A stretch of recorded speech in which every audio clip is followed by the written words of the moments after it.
Olá pessoal, aqui é a Fernanda do Prazer da Literatura e no vídeo de hoje nós vamos conversar sobre um dos clássicos da literatura inglesa, Frankenstein de Mary Shelley. Frankenstein de Mary Shelley, publicado pela primeira vez em 1818, já se tornou um clássico da literatura mundial e o personagem criado pela Mary Shelley, a criatura feita de diversas partes de cadáveres, já foi muito além das páginas dos livros e já se tornou parte do nosso imaginário popular. Até por isso, muitas pessoas fazem a confusão com relação a quem o nome Frankenstein se refere. Na verdade, Frankenstein é o sobrenome do Victor Frankenstein, que é o protagonista dessa história e que é um cientista acadêmico louco por descobertas científicas, que era também um dos grandes momentos da explosão de conhecimento científico no início do século XIX, e é ele que cria o personagem que muitas pessoas se referem como Frankenstein, mas a criatura, na verdade, nunca recebe um nome.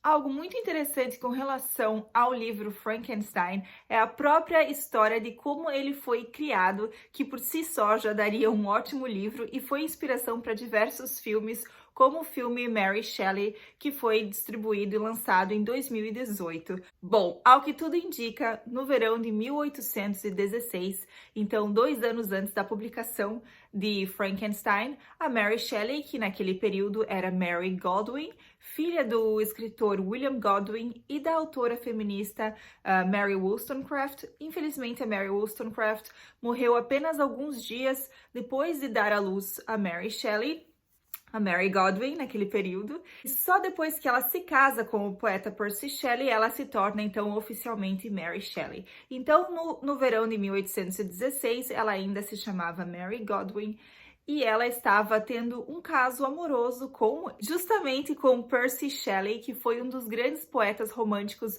do início do século XIX. Até então, o Percy ele estava casado com uma outra mulher e por isso a relação deles não era vista com bons olhos pela sociedade, mas os dois se apaixonaram perdidamente. O Percy era um dos pupilos do William Godwin, o pai da Mary. Nesse verão de 1816, o Percy e a Mary foram até a vila alugada pelo Lord Byron, outro grande nome da poesia romântica do início do século XIX, na Suíça, em Geneva, na Suíça. As outras pessoas que também faziam parte desse grupo, nesse verão, no famoso verão de 1816, foi o Dr. Polidori, que era um médico e amigo pessoal do Lord Byron e também gostava muito de escrever, e a Claire Claremont, que era a meia-irmã da Mary. A Claire era filha do primeiro casamento da segunda esposa do William Godwin. Então, esse grupo estava reunido em Geneva, na Suíça, no verão de 1816, porém o tempo estava terrível, estava nublado, chuvoso e eles não tinham como fazer as caminhadas ao ar livre que eles tinham planejado, por isso eles resolveram ficar dentro de casa, em volta da fogueira, com livros de literatura gótica e livros de histórias de fantasmas alemães, o que acabou aguçando a imaginação deles e eles resolveram então fazer uma competição, ver quem conseguiria escrever durante aquele período uma história de terror, uma história sobrenatural, inspirada por essas histórias alemãs. E dessas pessoas, a única pessoa que realmente conseguiu encontrar uma história que, de fato, se tornou um livro publicado foi a Mary Shelley com Frankenstein. O Dr. Polidori escreveu um livro chamado Vampire, que, de acordo com muitos críticos, é a primeira história vampiresca na literatura inglesa, a partir de fragmentos escritos pelo Lord Byron, mas com certeza o resultado mais famoso desse verão de 1816 foi Frankenstein, da Mary Shelley. E é realmente uma história cabulosa. Uma das coisas muito interessantes com relação ao livro Frankenstein é a sua estrutura narrativa. O livro, na verdade, começa com cartas que são escritas por Robert Walton para sua irmã Margaret. E o Robert Walton é um personagem muito parecido com o próprio Victor Frankenstein.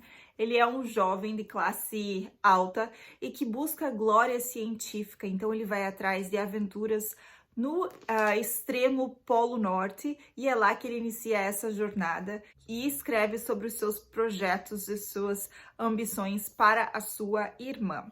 E enquanto eles estão nessa expedição, ele conseguiu um grupo para fazer essa expedição para o norte, e eles estão em um navio e um dia eles encontram um homem à deriva. Eles puxam esse homem a bordo e ele é ninguém menos do que Victor Frankenstein. E o Victor, ao saber dos projetos ambiciosos do Robert Walton e dessa gana que ele tinha pelo conhecimento científico e por desafiar as leis da natureza, o Victor Frankenstein acha que ele deve contar a sua própria história para dissuadir Walton desses projetos tão ambiciosos. E é aí que o Victor Frankenstein conta a sua narrativa. Então, o que nós lemos na verdade, são as palavras do Frankenstein ditadas ao Robert Walton, que as transcreve à noite. Então, é uma narrativa dentro da narrativa, o que é muito interessante e muito inovador para a época. E depois foi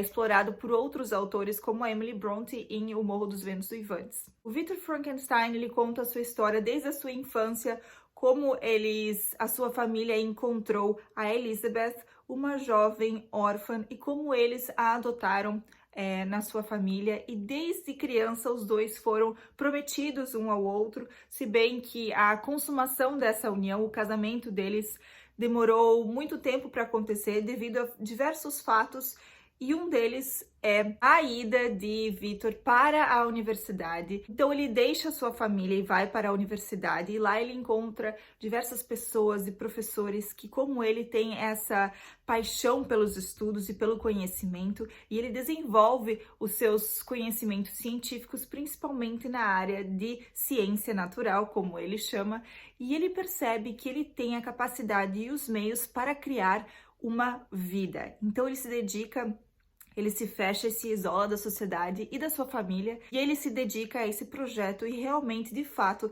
ele consegue dar a vida a uma criatura. Ele monta esse personagem trazendo pedaços de cadáveres que ele junta e forma uma criatura que depois é considerada um monstro pela sua aparência. Na noite, enfim, que o Victor Frankenstein conseguiu de fato dar a vida a essa criatura, ele se sente horrorizado com a sua própria ganância e a sua ambição de criar vida, de se passar e de desafiar as leis da natureza, de se passar por Deus, e ele então decide abandonar a sua criação, e ele cai em um torpor que dura diversas semanas. Ele fica semi-consciente até que um dos seus amigos, o Henry Clerval, vem até a cidade para tirá-lo desse estado. Porém, nesse meio tempo, a criatura, que foi totalmente abandonada pelo seu criador, sem saber o que ela estava fazendo naquele universo, sem saber de onde ela veio e qual o seu propósito de vida.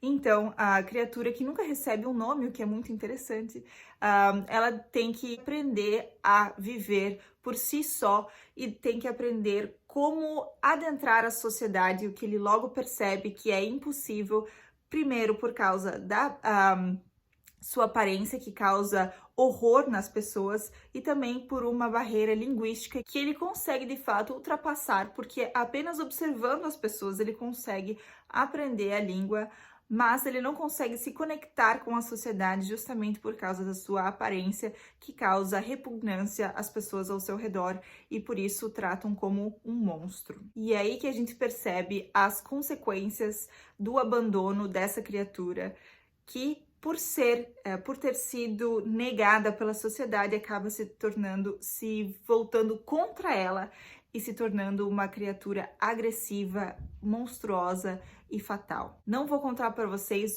como que termina essa história, se bem que vocês com certeza já devem ter assistido a diversas adaptações cinematográficas ou televisivas desse conto. O interessante é que cada adaptação traz uma nova perspectiva sobre esse clássico da literatura mundial, mas o que é interessante é justamente essa discussão do o que é humano e o que é monstruoso. Essa linha tênue com a qual a Mary Shelley desafia justamente essa noção do homem como humano, pois quem de fato é realmente o monstro? uma criatura que é inerentemente boa, mas que é levada a cometer atos malvados por ter sido abandonada pelo seu criador e por ter sido negada pela sociedade, ou então um cientista que decide ir além das leis naturais, decide desafiar as leis naturais e cria uma nova vida e a abandona. Essa com certeza é uma discussão muito interessante, não é à toa que Frankenstein até hoje é lido e discutido nas universidades e nas salas de aula, e é por isso que eu recomendo a leitura desse clássico da literatura mundial. Então é isso, pessoal, espero que vocês tenham gostado de saber um pouco mais sobre Frankenstein de Mary Shelley e sobre a sua história de criação naquele verão na Suíça em 1816. Se vocês gostaram desse vídeo, não se esqueçam de curtir, de comentar e de compartilhar. Se você ainda não é inscrito no canal, não deixe de se inscrever. Uma ótima semana a todos e, é claro, ótimas leituras!